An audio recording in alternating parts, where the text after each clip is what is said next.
आस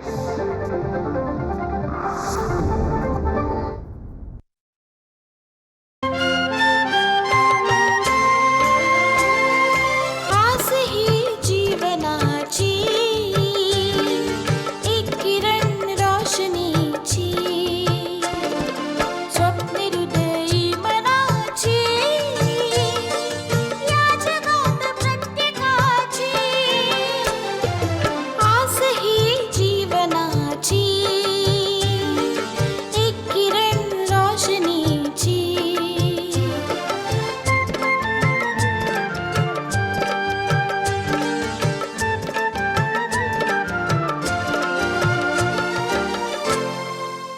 तसा नेचर कधीच नाही बदलत भाऊजी, फक्त परिस्थिती बदलते. काहीतरी ही मोठ्या वादळाची चाहूल आहे. हिचं हे षडयंत्र आहे. मला हे चांगलंच लक्षात येतंय. मी त्यांच्या विरोधात कॉलेजमध्ये मोर्चा काढू. अंकल, तुमची अनुमती हवी होती. माझ्याकडून पूर्ण अनुमती. हे थांबा थांबा थांबा, तुम्हा लोकांना फार इम्पॉर्टंट गोष्ट बोलायची आहे. मित्रांनो, तुम्ही पण या.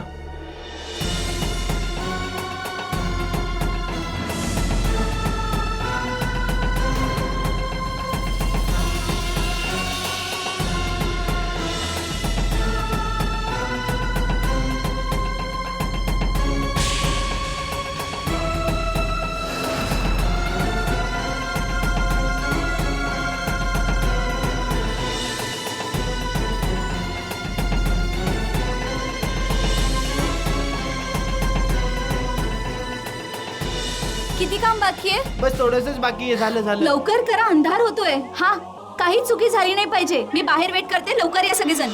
त्रिपाठी हाय हाय त्रिपाठी हाय हाय त्रिपाठी हाय हाय त्रिपाठी हाय हाय त्रिपाठी हाय हाय हाय. मित्रांनो, आलाय बकरा. चालू करा.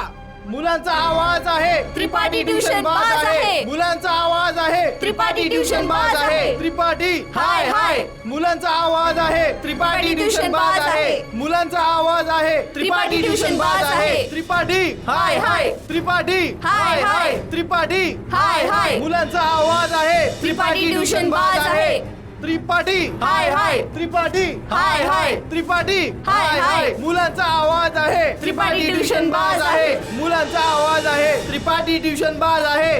मुलांचा आवाज आहे. त्रिपाठी ट्युशन बाज आहे.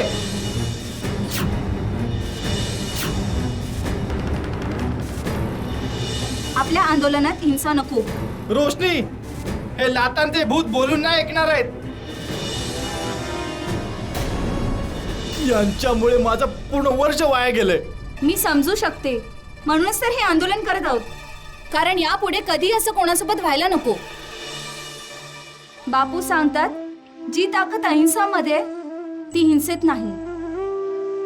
लेखणीची धार तलवारीच्या धारेपेक्षा खूप जास्त तीक्ष्ण असते. म्हणून जे काम लेखणीने होत असेल त्यासाठी तलवार उचलण्याची गरज नसते.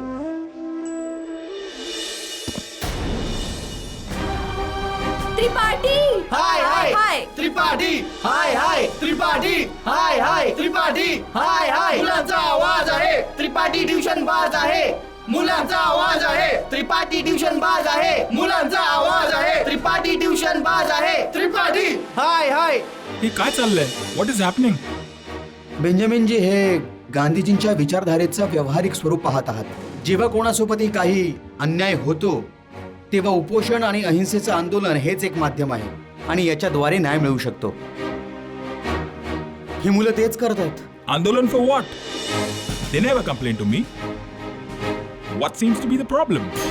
हे बघा बेंजामिनजी, हीच तर खरी समस्या आहे. मला स्वतःलाच याबद्दल काही माहीत नव्हतं. जर रोशनीने मला फोन करून सांगितलं नसतं की मिस्टर त्रिपाठी मागील 15 वर्षांपासून या कॉलेजमध्ये ट्युशनबाजीचे रॅकेट चालवत आहेत, तर मलाही कळलं नसतं. जरा विचार करा की गेल्या 15 वर्षापासून या कॉलेजची देखरेख ते करत आहेत. जी गोष्ट गेल्या 15 वर्षात मला नाही कळाली, या मुलीने ती 15 दिवसात प्रकाशात आणली. I am really proud of her. Who is this Tripathi?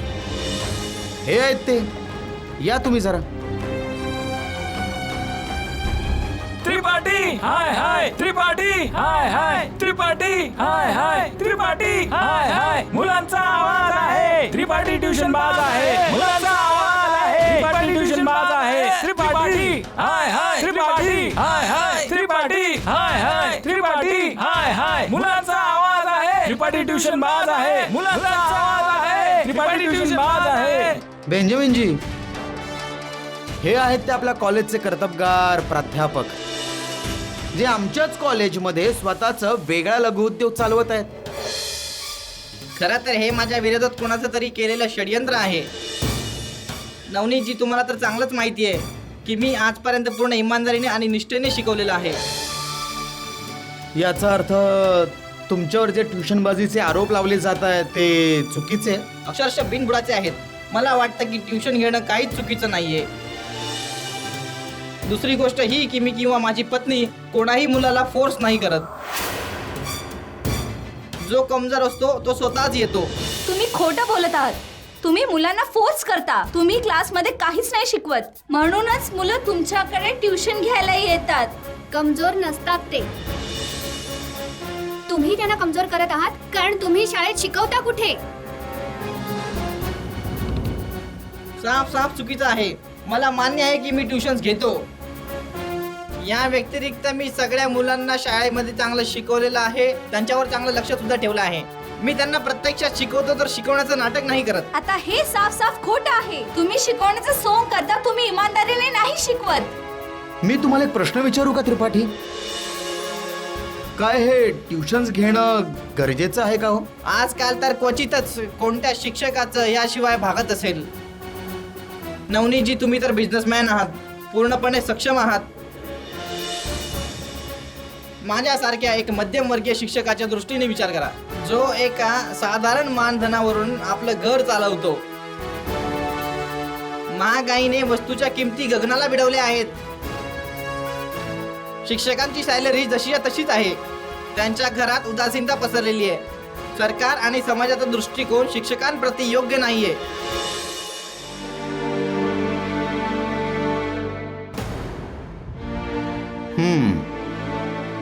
जर तुमच्या ह्या म्हणण्यावर आम्ही विश्वास ठेवला त्रिपाठीजी, तर पगारही माझ्या मते सर्व प्राध्यापकांना सारखाच मिळत असावा. मग ते असं का नाही करत? इथे प्रश्न ह्या गोष्टीचा नाही आहे की कोण ट्युशन्स घेतं किंवा कोण ट्युशन्स घेत नाही वगैरे. इथे प्रश्न ह्या गोष्टीचा आहे की तुम्ही क्लासमध्ये का नाही शिकवत. नवनीतजी, मी तुम्हाला पुन्हा सांगू इच्छितो की तुम्हाला कोणी खोटी माहिती पुरवली आहे. अहो, ही गोष्ट तुम्ही मला बघून का नाही सांगत. तुम्ही नाही शिकवत ना तुमची बायको. तुमच्यामुळे आमचं भविष्य अंधारात आहे. सांगा ना त्रिपाठीजी, बोला आता. असे गप्प का उभे आहात? बघा, असं ते नेहमी बिनबुडाचं असतं. तुमच्या विरोधात इन्क्वायरी होणार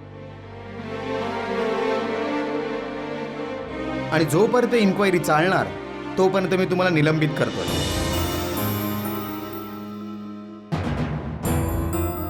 काही गोष्टी मी तुम्हा लोकांबद्दल सुद्धा ऐकलेत, म्हणून तुम्ही पण समजून जा.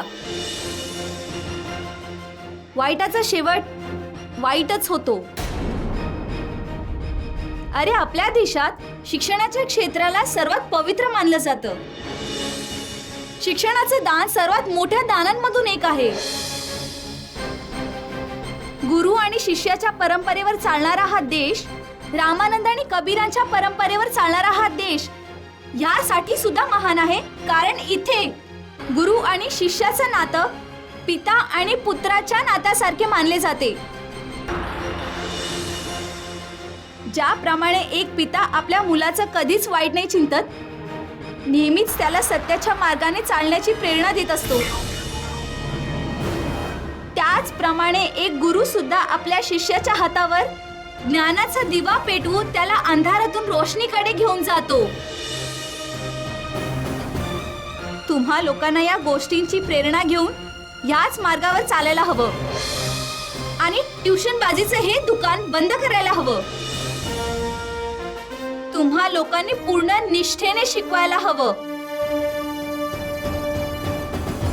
त्यानंतर सुद्धा कोणता मुलगा तुमच्याकडे ट्युशन शिकायला येत असेल तर त्यात काही चुकीचं नाहीये. पण तुम्ही अशी परिस्थिती निर्माण करता की मुलाने तुमच्याकडे आल्याशिवाय काही पर्यायच नाही उरत. हे चुकीचं आहे. मी म्हणते अतिशय चुकीचं आहे. तुम्ही लोक का नाही समजत? तुम्ही तर गुरु आहात आणि ते सद्गुरूच आहेत ज्यांच्या मार्गदर्शनावर चालल्याने आपल्याला देवाचं दर्शन होतं. एवढंच काय तर जेव्हा देव स्वतः भूतलावर अवतार घेतात त्यांना सुद्धा गुरूंचं मार्गदर्शन आणि आशीर्वादाची आवश्यकता पडतेच. भगवान राम आणि त्यांचे गुरु वशिष्ठ या गोष्टींचं प्रमाण आहेत. आणि कबीरांनी तर गुरुला देवापेक्षा सुद्धा मोठा मान दिलाय. ते म्हणतात, गुरु गोविंदो खडे टाके लागू पाए, बलिहारी गुरु आपणे गोविंद दियो बताए.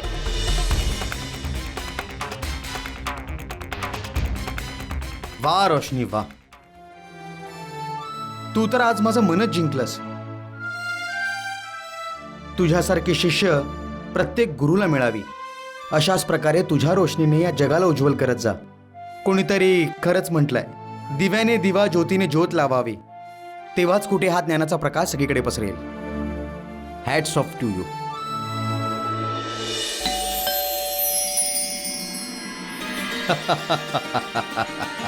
तुम्ही तुम्ही काय हसताय? तुमच्या ऑफिसचे लोक सुद्धा विचित्र आहेत. इतके दिवस कोणाला बाहेर ठेवता? अगं शारदा, मला माहिती आहे की मी बरेच दिवस बाहेर होतो, पण काम तर काम असतं ना, जावं लागतंच. अच्छा सोड या सगळ्या गोष्टी. मला हे सांग की घरात सर्व कसे आहेत? बाकी सर्व ठीक आहे, पण पहिले हे तर विचारा मी कशी आहे. अच्छा बाबा, हे सांग की तू कशी आहेस? एक पत्नी पतीच्या शिवाय कशी राहू शकते?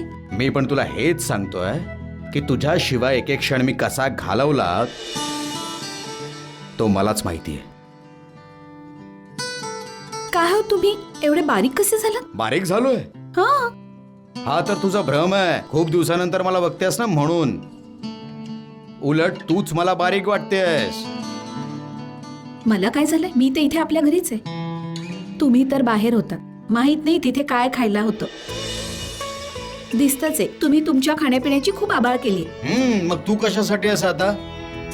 जेवढा बारीक झालोय ना मी, एका हप्त्यामध्ये जाडा करून टाक मला. हो. चला. अरे माझी बाळती, काय झालं ग? एवढी उदास कायस तू?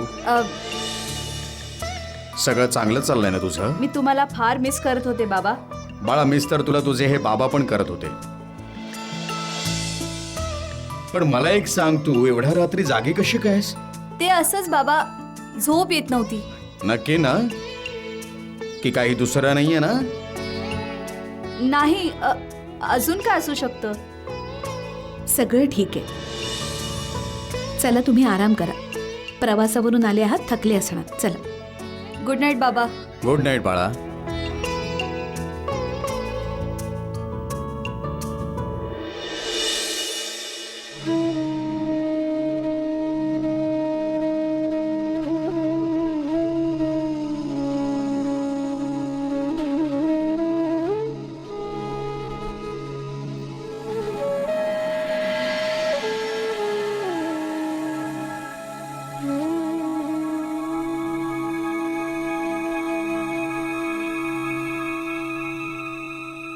कसला विचार करताय हो?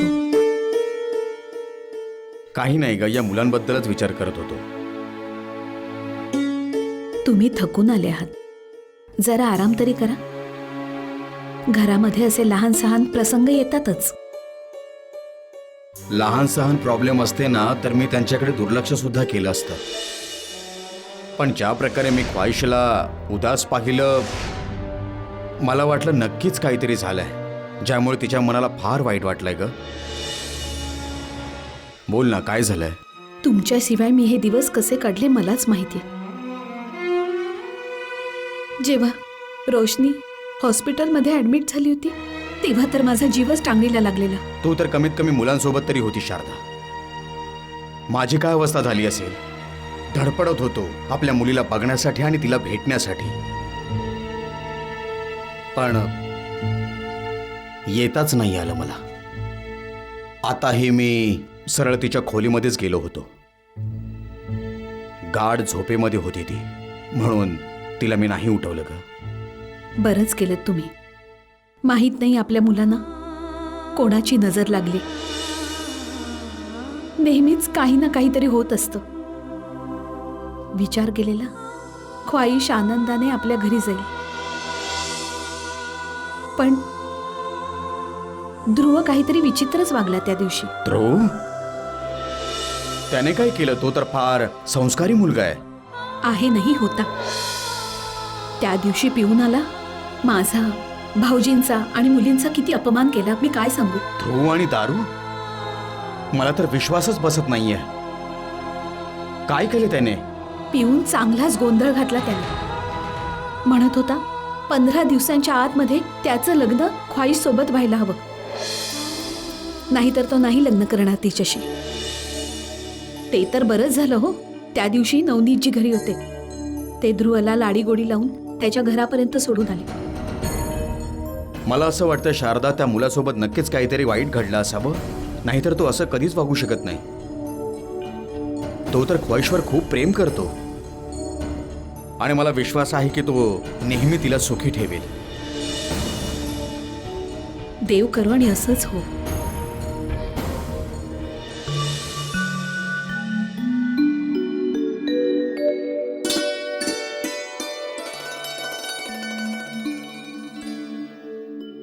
या रहीम चाचा. अरे लट्टन, तू तयार सुद्धा झालास? ऑफिस जाण्याची वेळ झाली तर तयार तर होणारच ना. आणि हे काय? रहीम चाचाच्या हातामध्ये कपड्यांचं दुकान कोणी दिलंय? हे कपड्यांचं दुकान नाहीये. तुझ्यासाठी सूट पसंत करणं चालू आहे. सूट तर माझ्याकडे खूप आहेत का आत्या? हा, मला माहिती आहे तुझ्याकडे खूप आहेत, पण लग्नाचे कपडे नवीनच असतात ना. ओ ओ आय एम सॉरी, मी तर विसरूनच गेलो. कामाशिवाय तुला कधी काही आठवतच कुठे? अच्छा हे सांग, यातला कुठला पसंत आहे तुला?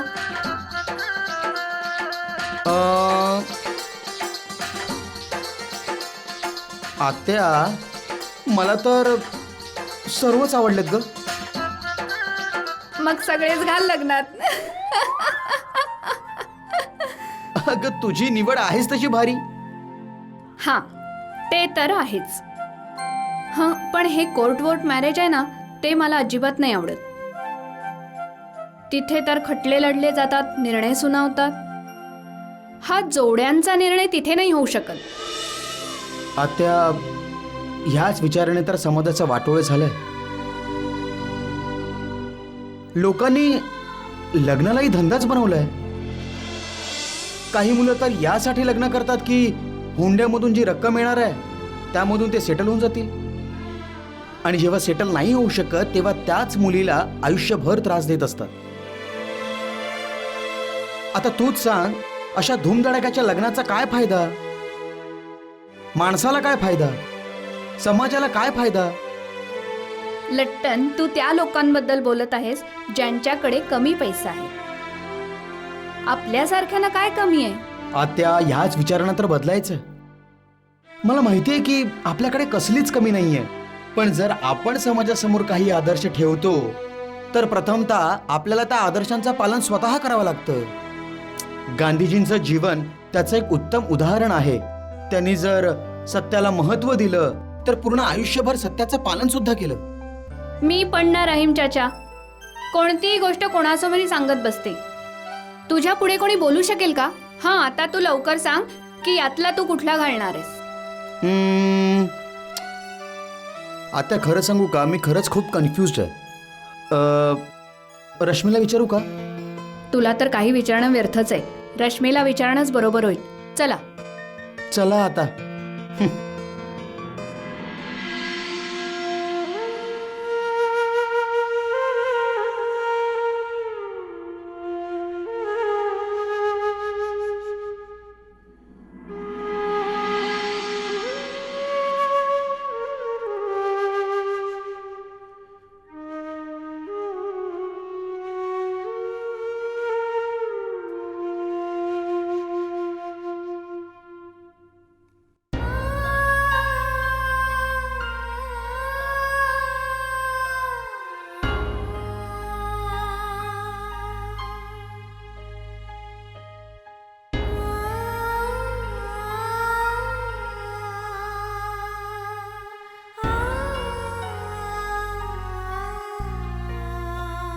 फक्त 4 दिवस बाकी आहेत, फक्त 4 दिवस.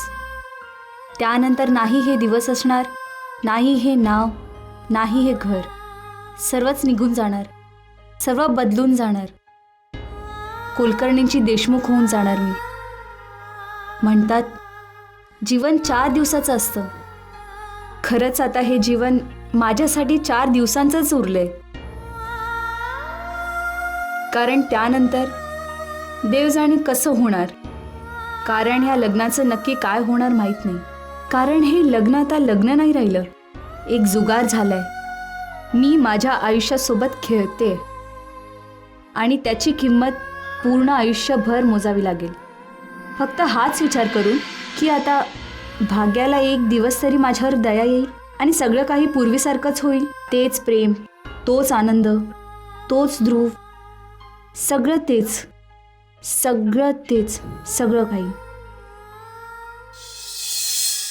तुम्ही नव्हते म्हणून काय झालं. तुमचा आशीर्वाद तर माझ्यासोबतच होता. ते तर नेहमीच राहील बाळा, पण तू सुद्धा अशी नको राहूस. थोडं तरी बदल स्वतःला. माझ्या मते तुझ्यावरती ना कुर्ता पैजामा खूप छान दिसेल. तू तेच घाल.